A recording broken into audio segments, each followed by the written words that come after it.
What if the most expensive weapon system in history was built on a lie? A lie that has cost taxpayers untold billions and handed a single company a monopoly that could be worth nearly $2 trillion. And no, this isn't some late-night conspiracy theory. This is the story of a revolutionary jet engine that was so good, the Pentagon and its favorite contractor seemingly had to kill it. This is a tale of corporate revenge, political backstabbing, and a piece of technology that almost broke the military-industrial complex. It's the story of the General Electric and Rolls-Royce F136, the engine that was supposed to give the F-35 Lightning II a choice that would have forced competition, driven down costs, and delivered more power. It was an engine that promised a better future for the world's most advanced fighter jet. And that's precisely why it was doomed from the start. To get how this happened, we first have to understand the massive program the F-136 was born into and the original sin at its heart. Our story starts back in the 1990s. The Cold War was over, and the Pentagon was looking at a future of smaller budgets but bigger global commitments. It had a problem. Its tactical aircraft were getting old. The Air Force's F-16s, the Navy's FA-18s, and the Marine Corps' AV-8B Harriers were all nearing retirement.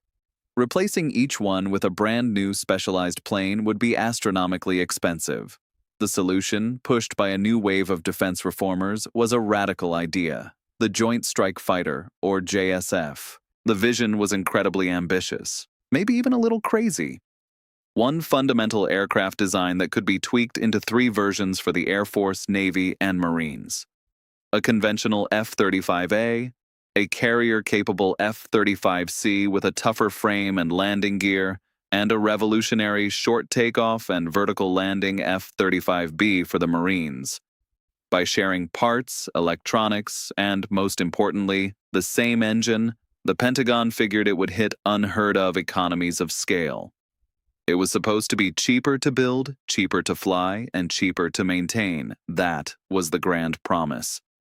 In 2001, after a head-to-head battle between Boeing's X-32 and Lockheed Martin's X-35, the Lockheed Martin design won, and with it, its engine, the Pratt and Whitney F135. In that one moment, a decision was made that would have multi-trillion-dollar consequences. The Pentagon had just anointed a single engine supplier for the largest military procurement program in history. A monopoly was born. To the accountants in the Pentagon, this was simple: one engine, one supply chain, one set of parts. But to anyone who had watched military contracting before, this was a giant red flag. A monopoly is still a monopoly. Without a competitor nipping at your heels, what's the incentive to control costs, to innovate, or to improve reliability?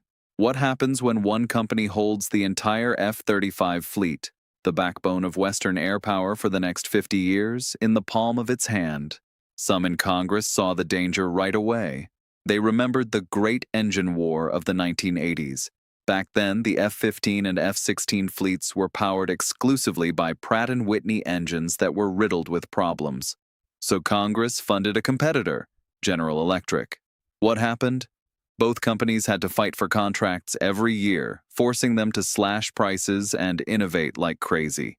That competition saved the government billions and resulted in better, more reliable engines. It was a model that worked. So, in 1996, even before the JSF winner was picked, Congress, in a rare moment of foresight, wrote a rule into the defense budget. The JSF program would have a second competing engine. A warning shot had been fired.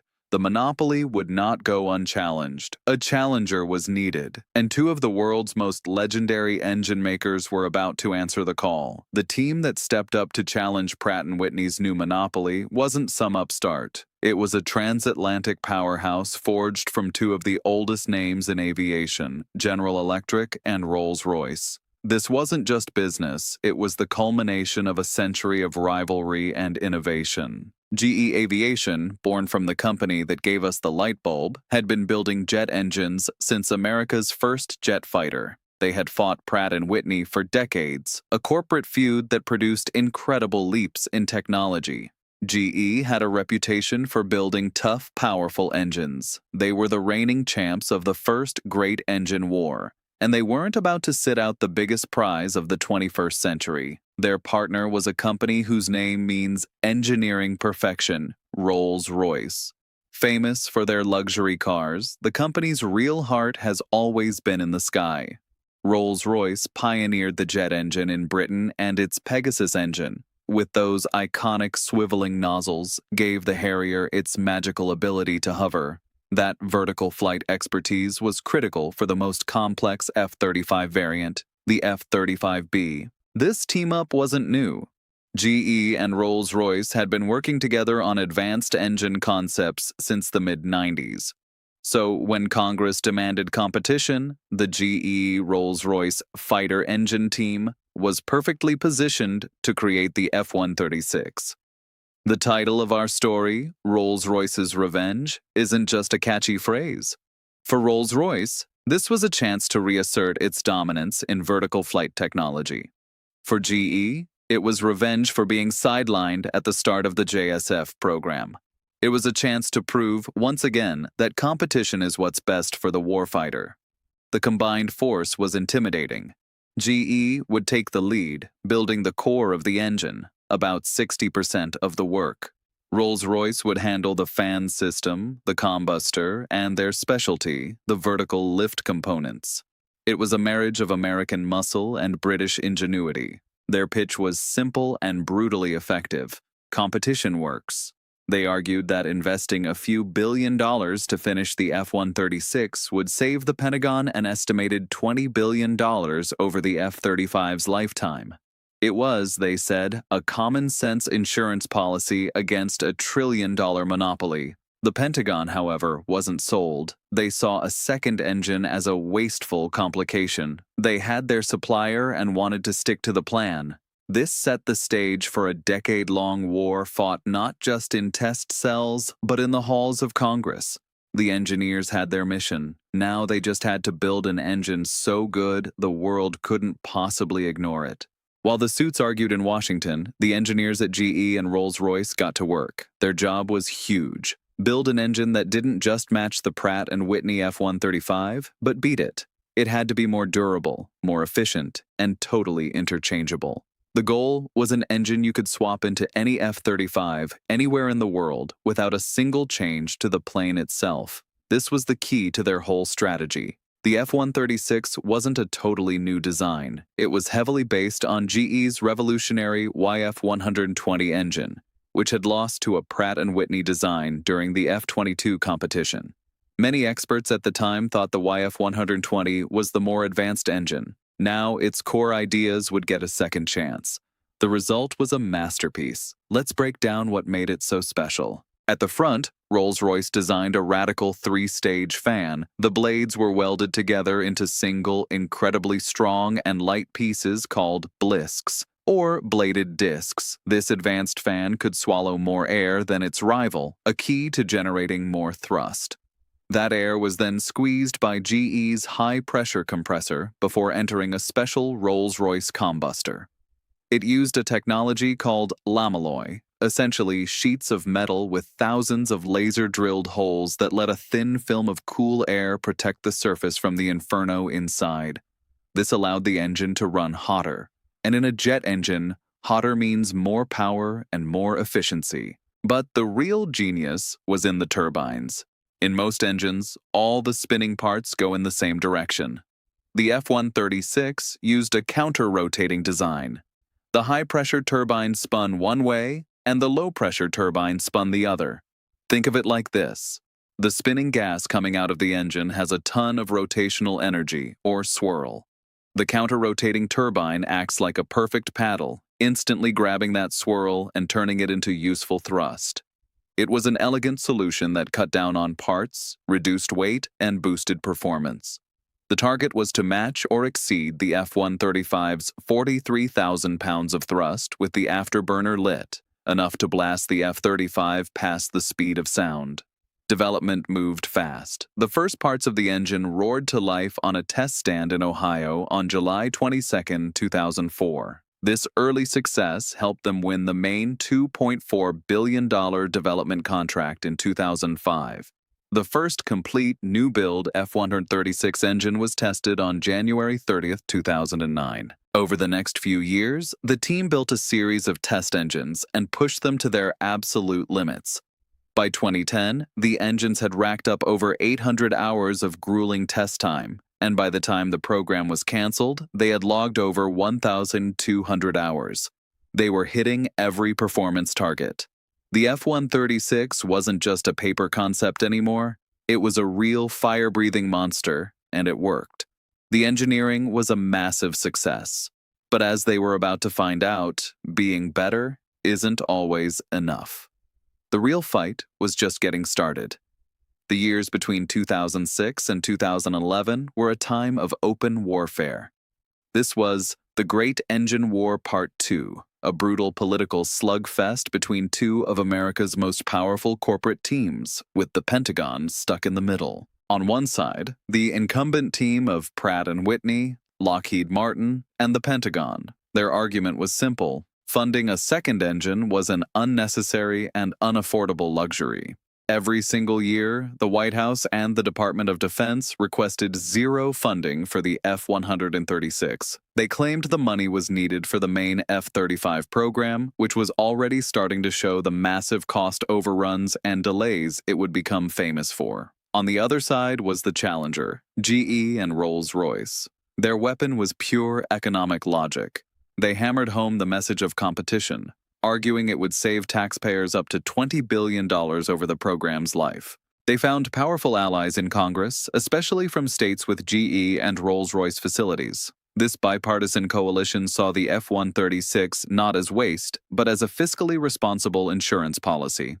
What if a major flaw was found in the F-135 years down the line, grounding the entire fleet? What if Pratt and Whitney used its monopoly to jack up the price of spare parts? The F-136, they argued, was the only thing keeping them honest. Year after year, the same drama played out. The Pentagon would zero out the F-136 budget. GE, Rolls-Royce, and their allies in Congress would fight back.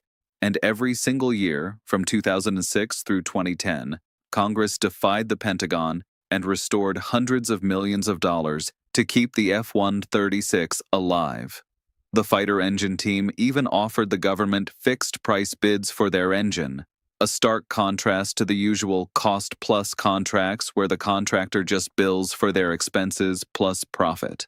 It was a bold move, showing just how confident they were. Meanwhile, reports started to surface about cost overruns and reliability concerns with the F-135. As the F-35 jet itself got heavier during development, the demands on its engine grew. The F-136, with its design focused on growth, was arguably better prepared for the future. The war of words was relentless. The Pentagon called the F-136 a poster child for wasteful spending. In response, Senator John McCain, a fierce supporter, called the plan to cancel it a textbook case of fiscal irresponsibility. The F-136 team was winning battles in Congress, but the war was far from over. A political sea change was coming, and with it, the final execution of the engine that dared to challenge the system. The end came not with a bang, but with a budget vote. The political tide that had kept the F-136 afloat finally turned. The 2010 midterm elections swept in a new wave of lawmakers promising to slash government spending. Suddenly, the Pentagon's argument that the F-136 was wasteful found a much more friendly audience. The bipartisan support for the engine fractured under the pressure to cut the deficit. For 5 straight years, the program's supporters had found the votes. But in the battle over the 2011 budget, the numbers just weren't there anymore. In March 2011, the Department of Defense issued a stop work order. The government funding was cut. For the Pentagon and Pratt and Whitney, it was victory. For the thousands of people on the F-136 program, it was a gut punch. Their engine was then roughly 80% through its development. They had met every milestone and passed every test. But the team wasn't ready to surrender. In a nearly unheard-of move, GE and Rolls-Royce announced they would self-fund the program. They decided to spend hundreds of millions of their own dollars to finish the job. It was an incredible gamble. They believed if they could just get the engine fully certified, they could present it to a future Congress as a ready-to-go solution, making the logic of competition undeniable. For a few more months, they pushed forward on their own dime. But the political reality was grim. The Pentagon was dead set against them, and without any sign that the government would ever actually buy their engine, the self-funding couldn't last. The final quiet death sentence came on December 2, 2011. GE and Rolls-Royce announced they were officially ending development of the F136. After a 15-year effort and over $3 billion in government and private funds, the Challenger was dead. The Great Engine War was over. The monopoly was now absolute. More than a decade has passed since the F136 was killed. So was the Pentagon right? Was it really an unnecessary expense? Let's look at what's happened since. The F-35 program's total lifetime cost is now projected to approach $2 trillion. And the Pratt and Whitney F135 engine has faced significant challenges. Just as critics warned, the ever-increasing demands of the F-35 are overtasking the engine. It's running hotter than designed, causing more wear and tear and reducing its lifespan. A 2022 Government Accountability Office report noted that engine problems were a leading reason for the F-35's poor mission-capable rates. Production and supply chain problems have also caused major delays in getting new engines and parts. To fix these issues, the Pentagon is now pouring billions into an F-135 engine core upgrade. That upgrade program is itself facing delays. In short, the Pentagon is now spending billions to solve the very problems that competition was supposed to prevent. The extra life cycle costs from this wear and tear are estimated to be at least $38 billion. A figure that's more than 10 times the entire development cost of the F-136. The story of the F-136 is the ultimate what-if of modern military history. What if the pressure of a competitor had forced the F-135 to be more durable from the start? What if the F-35 program had benefited from annual bidding wars, driving down the price of every engine and spare part? What if the advanced technology of the F-136 had been available, giving the F-35 more power for the future? We'll never know for sure. The technology from the F-136 wasn't totally lost. Its innovations have been folded into the next generation of adaptive engines. The idea of competition, it seems, wasn't killed, just postponed. But for the F-35, the decision was made. The story of the F-136 is a monumental cautionary tale. It's a story of brilliant engineering and political failure. It shows how a common-sense idea, backed by history and economics, can be defeated by bureaucracy and entrenched interests. It's the story of an engine that was so good it was a threat to the status quo, and in the end, it was a threat the system would not allow to survive. The debate over single-source contracts versus competition is one of the most important issues in defense. The F-136 story is a case study with billions of dollars and military readiness at stake. What do you think? Was canceling the F-136 a colossal mistake or a necessary choice to save the larger F-35 program? Let us know your thoughts in the comments. And if you enjoyed deep dives into military technology and the politics behind it, make sure to subscribe so you don't miss our next video. The F-136 is now a museum piece, a footnote in the F-35 saga, but it represents more than just a canceled project. It's a symbol of the conflict at the heart of the military-industrial complex, the tension between innovation and stability, between competition and control. The engineers at GE and Rolls-Royce delivered an engine that promised to make the most expensive weapon in history cheaper and better. They held up their end of the deal, but they were ultimately beaten not by a better design, but by a system that prefers the comfort of a single supplier over the proven power of the free market. It's a lesson written in billions of wasted dollars and a fleet of jets that will forever be less than what they could have been.